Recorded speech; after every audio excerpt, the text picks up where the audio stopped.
Welcome to the Porn Reboot podcast, where you get practical tips to gaining control over your porn or sex addiction. We help ambitious men end their out-of-control sexual behavior with pornography, sex, and masturbation so that you can maximize your life, perform at your potential, and remain in control in the driver's seat, which is where you have to be in order to gain or maintain the success you want in life. I'm your host, J.K. Amazi, certified sex and porn addiction recovery coach. Welcome to the episode. Today we're going to talk about cognitive distortions, and let's start with a quick exercise. Have you ever broken the speed limit? Now, if you drive, chances are you have. The truth is, if you drive and you've broken the speed limit, then you have at some point decided to do so again and again. Speed limit could be 40 and you're doing 50. Speed limit could be 50 or 70 and you're like, you know what? I heard that in this state you can drive 5 over and you won't get a ticket. But if I was to ask you, even though you've broken the speed limit a few times, do you feel that we should do away with laws that allow us to have speed limits? Should we remove all speed bumps in residential areas, and should we do away with speed limits? Realistically speaking, the answer is going to be no. You still probably think there should be some measure of control. Well, what does all of this mean, and what the heck does this have to do with cognitive distortions? Well, first of all of us have done something wrong. And what we have to tell ourselves in order to do that wrong thing, which seems innocent, such as breaking the speed limit, is what we call a cognitive distortion. See, you view breaking the speed limit as something that is generally innocent, and you're probably not doing it to a great extent. You're not driving like 30 over the speed limit or 50 over the speed limit. However, if we were to talk about the consequences of driving over the speed limit, such as leaving a child without their parents in the case of an accident, injuring yourself permanently, losing a limb, killing somebody, then suddenly it becomes a lot more serious. Yet it is something that many of us do continuously, even though we tell ourselves that we shouldn't. This is the same way we behave when it comes to our sexually compulsive disorders. We come up with these cognitive distortions that prevent us from seeing the true consequence of something that we do on a regular basis. All of us are full of shit. All of us have these little white lies that we tell. And today I'm going to break down the different types of cognitive distortions that we use when we are trying to justify our out-of-control sexual behaviors. The first one is generalization, and using it in the context of actually speeding. Here's the example. When we generalize, we're like, well, everybody speeds. Everybody speeds sometimes. There are situations where you have to speed. Maybe you're trying to get to the hospital. Maybe you're trying to get to work on time. But we also say that when it comes to pornography. Everybody watches pornography. Everybody has sexual needs. Another cognitive distortion is minimalization. What is minimizing? Minimizing is, I rarely go way above the speed limit anyway. I'll go maybe 2 over or 3 over or 5 over. But understand that if there was an accident, people are going to want to find out the speed that you're actually driving at. Or if a cop pulled you over, they're pulling you over for a very specific reason. Usually they clocked you at a certain speed. Minimizing when it comes to our porn use could be something like, well, I only slip and binge every couple of months. I don't watch anything crazy. It's usually just vanilla stuff, man, really basic stuff. It's only once in a while, JK. Honestly, it's not even once a week anymore. Another cognitive distortion is uniqueness. Now, when it comes to the example of driving, it's saying things like, oh, but listen, I'm a really good driver. I'm a safe driver. I have my CDL. I've been driving for 40 years or 30 years. I'm a very safe driver. But it's the same thing with pornography. I watch pornography, but I don't watch anything crazy. Honestly, it hasn't been escalating like a lot of these other guys that I hear are going to visit escorts and so on. Or saying something like, well, at least I don't cheat on my wife, right? I have all these urges, but I just keep it to porn, man. Like it's pretty innocent. Still a cognitive distortion or comparison. So you know how when you're on the highway driving and a sports car just zooms past you, and then you look at them and you're driving fast too. Like you're over the speed limit, but you're like, well, at least I'm not that guy. I'm not driving as fast as that guy's driving. That right there is comparison. And it's another sort of cognitive distortion. When it comes to pornography, it's what I said earlier.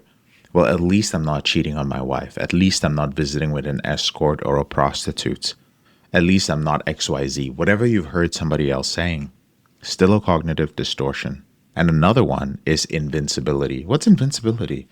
It's believing that you're never going to get caught. You're just like, listen, no one's going to catch me. I'm very careful where I speed. I only do it in short bursts, I'm not just speeding in like a school zone. It's the same thing when it comes to pornography. When you view pornography long enough, you begin to think that you are invincible. No one's going to find me. I'm only viewing pornography in incognito mode. My door is always locked. It's always on my personal phone. Nobody's going to find out. I'm real quick about it. It's always in private in the bathroom. So who's going to know? No one's ever going to catch me. I'm not saying that these things are untrue. I'm just saying that they are cognitive distortions which are reducing the reality of the situation. If you were applying that to speeding, yet there was also a very real risk that if you got caught, the consequences are heavy, why would you still do a thing like that? We keep doing these things. And when we keep doing these things, just like with speeding, we are endangering ourselves, but we're also endangering the people we love. You're being in an accident or you're harming somebody else by speeding is not just going to impact you, but it will impact your loved ones. Cognitive distortions are basically lies that we tell ourselves about our behavior. And in order for us to overcome these cognitive distortions, we must consistently challenge them. Let's talk about a few more cognitive distortions. Another one is blame. And this is when we say someone or something actually made me do it. When it comes to pornography or sexual behavior, it is, hey, it's not my fault, man. There's porn everywhere. There are all these women who are scantily clad on social media. My partner made me mad. My partner did not give me intimacy. She's not having sex with me. She doesn't look attractive. I have no choice, man. I have to view pornography.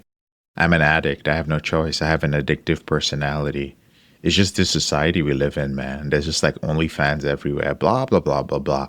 You are blaming someone else. Blame simply means not taking responsibility. Closely related to blame is being a victim.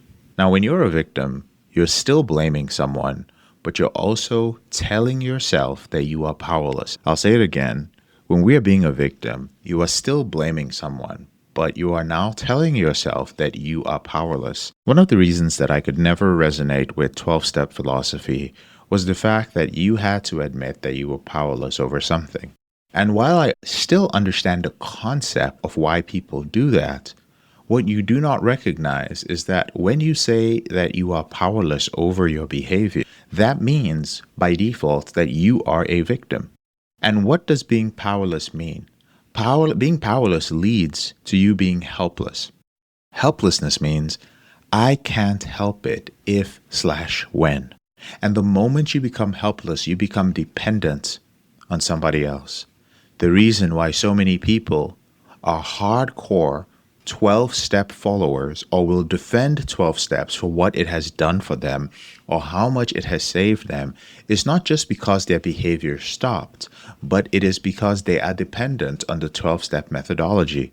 Because you were required to admit that you were powerless, thus you became helpless, and thus you can't help it when you engage in your behavior. Thus, you need help from somebody else permanently because you are a victim of alcohol, a victim of pornography, a victim of sex, a victim of gambling. And that is not true. You are not, and you have never been a victim of any of these things. Another cognitive distortion is entitlement. Now, entitlement is a good example of that would be like, I'm deserving of it. I've had a very long day, and so I'm entitled to enjoy myself. I'm entitled to my private time. I'm entitled as a man who is very hardworking to some sexual entertainment. I worked hard. I deserve a young, beautiful woman to satisfy my sexual needs via OnlyFans, via pornography, via AI, via an escort site, via paying for sex in one way or the other. Yet another cognitive distortion is uniqueness. This is when you say, well, it is harder for me because, and you insert whatever the issue is. Usually this is linked to your work. Well, it's harder for me because, like, I work really hard, because I have long hours, because I'm exhausted at the end of the day, because I rarely have time to show up to XYZ. Then there's minimization, that it's not as bad as whatever. Like, when you binge, you tell yourself, like, or you tell your coach, or you tell your therapist, listen, it's been a while. It's been a while since I actually did it. And honestly, this time, I actually didn't watch the really messed up stuff before I came. That is an example of minimization. Or maximization is where you justify your behavior. This is a very common one. Oh man, JK, and I hear a lot of clients tell me this, JK, I was just so sick, dude. Like, I've been sick for 2 days. And I woke up this morning and I thought, man, I hope this morning is the morning where I feel better. Oh my God, I don't feel better. Dude, it was so bad and I feel like my willpower was low. I think that's what happened. Oh, I had such a horrible day. Bro, just everything, nothing went right. And I just, at the end of the day, man, I just got into bed and I just gave in. That is maximizing. Oh, my partner is just so stressful. She's so insufferable. Bro, you don't understand, man. It was just so much. The thing with maximization is that maximization usually positions our behavior with pornography or our sexual acting out as a reward of some sort. And then finally, we have normalization. And normalization is like everyone does it. Normalization can come at any point. I've seen guys who have struggled a lot to try to control their behavior. And eventually you will come up with a cognitive distortion because you cannot face the reality of the fact that you're not following the system. We have a lot of guys, this happens, I'm just telling you guys the reality, who the truth is deep down inside, they are not willing to do the work that is necessary to be free of pornography. We have a lot of guys who talk a good game on a call, but when it comes time to change their lifestyle, simple things like, hey man, you should have a little morning routine. Hey, you should stay accountable. Hey, you should have boundaries around XYZ. They won't do it. And so eventually you start looking around you and your subconscious mind starts desperately searching for a way to make sense of this continued behavior. And so you lie to yourself by saying, you know what? Everyone does it. You start finding studies, you start finding examples in the real world to justify it. That it's normal, like masturbation is absolutely normal and it's absolutely healthy. Now, I want to end this particular episode on cognitive distortion by talking about something that is actually common in other sorts of recovery program from more substance abuse programs, and that's something called SUDS. SUDS stands for seemingly unimportant decisions. So what are seemingly unimportant decisions? Seemingly unimportant decisions are something that you do subconsciously to prepare to act out sexually. So, when it comes to like alcohol, those of you who may have a problem with alcohol, your SUDS would be that you have alcohol in the fridge because you expect visitors to come over. So at the time of recording this, it's around Christmas time, and you might be out there shopping, you might see some discounts on liquor, and you know you're not supposed to be drinking, but you're just going to buy this liquor because you know some guests are going to be over, and it's going to be weird if you are not drinking and they're drinking. But somehow, you have broken that boundary which says that there's not going to be any alcohol in your home. Or you tell yourself that you occasionally drink socially, even though you have a serious problem with alcohol. When it comes to pornography, it is doing things like making sure your wife is out or encouraging your wife to stay away from home for long periods of time so that you have more time to act out. It is working quote unquote harder so you have more time and opportunity to act out. Those are seemingly unimportant decisions. It is purchasing certain things or letting certain boundaries down that allow you to view pornography. It's like, oh, I need to access something on this website. I need to check up this really important piece of information. So I'm going to download this app that I should not be downloading because I really want to find out what this information is. And so you tell yourself that it's an innocent thing. Oh, I'm re-downloading Instagram, or I am removing Covenant Eyes, or whatever my blocker is, because I just need to get this piece of information. But deep down, your subconscious knows, again, it's not conscious, it's subconscious, that you are opening a door for you to act out. SUDs, these seemingly unimportant decisions, are one of the things that are not thought enough when it comes to freedom from pornography addiction. And it is one of the things that I notice sabotaging men again and again and again. When you become aware of SUDs in a program like Porn Reboot, you become a lot better at challenging all your cognitive distortions and creating a lifestyle where it is impossible for you to purposefully or subconsciously access pornography. I'm JK, your brother in this struggle. Thank you so much for listening to this episode of the Porn Reboot podcast. I'll speak to you later on in the week. If you found this episode helpful, here are 4 ways I can help you with your out-of-control sexual behavior for free. The first way is to grab a free copy of my book, Confessions of a Porn Addict, 7 Secrets of Porn-Free Men at elevatedrecovery.org, or visit the link in the description below this episode. The second way is, if you're not sure where to start, but you'd like to learn more about my team and I, if you'd like to spend time with like-minded professionals and business owners who are controlling their behavior, then join our free and confidential group, the Porn Reboot group on Facebook. There's a link to join in the description below this episode. The third way is, if you need help right now because you have a burning issue, your behavior with pornography is hurting you mentally or emotionally, you're about to lose your relationship, you want to live up to your potential, be an authentic man, and free yourself from shame, guilt, and underachieving, then click on the link in the description below this episode that says free coaching call. And the fourth way is to leave us a 5-star review if you enjoy this podcast, so that we can reach more men who are struggling in silence and bring back the lessons we learn from coaching them to freedom.